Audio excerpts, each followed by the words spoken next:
안녕하세요. 헬스 건강정보 헬마드입니다. 요즘 헬스 정보가 범람하고 대체 어떤 영상을 보고 어떤 공부를 해야 효과적으로 근육을 키울 수 있을지 고민이 많으실 겁니다. 오늘은 헬스 초보분들을 위한 혹은 경력이 좀 되셨더라도 잊기 쉬운 근성장의 법칙들 100년 넘게 쌓인 웨이트 트레이닝 사이언스를 관통하는 핵심 기본 원리에 대해 정리해보도록 하겠습니다. 근육은 정상급 보디빌더가 하는 루틴 따라한다고 이상한 보충제 하나 더 먹는다고 빠르게 자라지 않죠. 복잡한 정보들은 뒤로 하고 다시 초심으로 돌아갑시다. 기본부터 하나라도 더 챙겨서 100g, 10g, 1g의 근육까지 뽑아 먹는 우리 구독자분들 되셨으면 좋겠네요.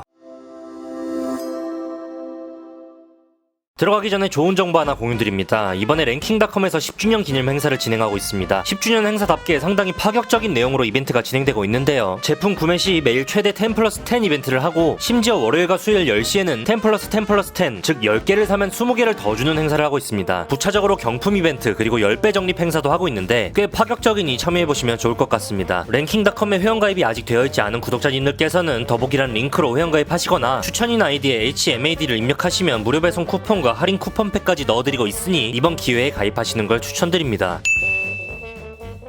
빡세게 운동하고 나서 근육을 회복시키는 물질과 영양분은 혈액이 운반합니다. 혈액순환이 원활하지 않으면 근육의 회복이 더디고 통증이 오래가며 경련 즉 쥐가 나기도 합니다. 술 많이 드시고 다리에 쥐 나는 분들 많으시죠? 사실상 근육의 성장은 혈액순환의 관점에서 보는 습관을 들이는 것이 좋습니다. 수면 중에 부교감 신경이 활성화되면 성장 호르몬이 분비되고 이것이 혈액을 타고 근육의 회복과 성장을 만들어내죠. 탄수화물과 단백질, 지방도 모두 혈액을 타고 이동합니다. 그렇기 때문에 평소 혈액순환이 원활할 수 있도록 잠을 잘 자고 스트레칭을 자주 하면서 혈액순환을 돕는 보조제를 섭취해주면 더욱 좋습니다.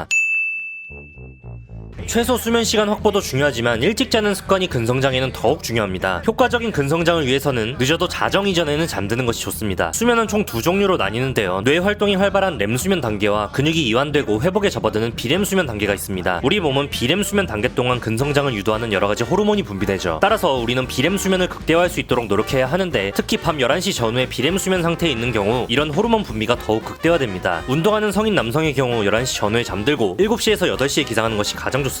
비단 운동하는 사람들 뿐만 아니라 알버트 아인슈타인도 하루 10시간 이상 잠들었다는 걸 기억합시다. 빠른 근성장을 원한다면 늦은 밤에 자꾸 열어보게 되는 핸드폰은 내려두고 조금이라도 더 빠르게 잠에 듭시다.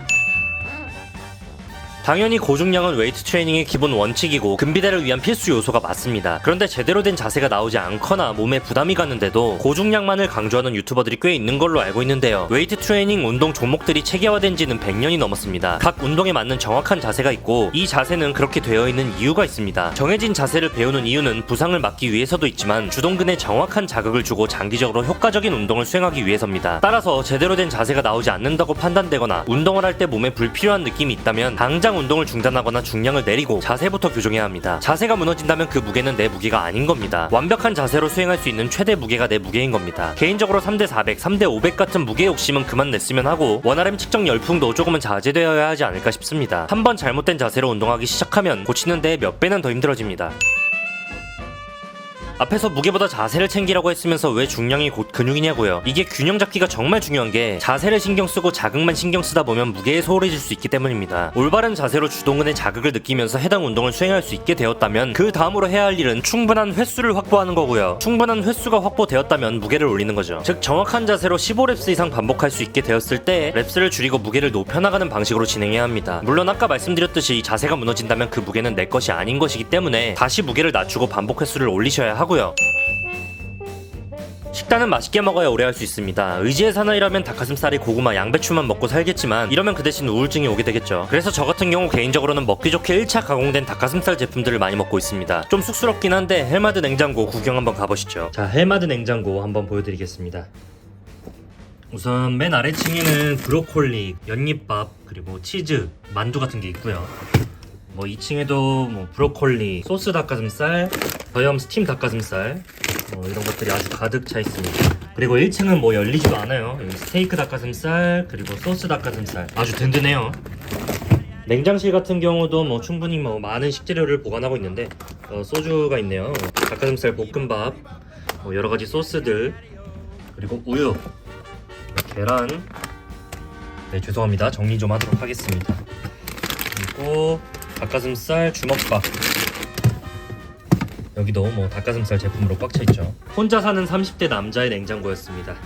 이쯤 되니 정말 많은 닭들이 제 뱃속을 스쳐 지나갔구나 하는 생각이 드네요. 어쨌든 저 같은 경우 랭킹닷컴 제품을 이용해서 식단을 다양화했는데 식단이 더 이상 고통스럽지 않고 하루 단백질 목표 섭취량 160g을 쉽게 충족하고 있습니다. 예를 들면 닭가슴살 볶음밥 하나 그리고 스팀 닭가슴살 하나면 단백질 55g을 3분 만에 전자레인지에 돌려서 5분 만에 다 먹죠. 헬창 식단의 법칙은 간단함과 지속성입니다. 회사 다니기 바쁘고 쇠질하기도 바쁘면서 요리까지 서투른 우리가 맛있는 식단을 하기란 현실적으로 불가능합니다. 따라서 돈 열심히 벌어서 할 수 있는 우리의 최선의 선택은 이런 제품들을 적절히 이용해서 식단의 지속성과 흥미를 확보하는 거라고 봅니다.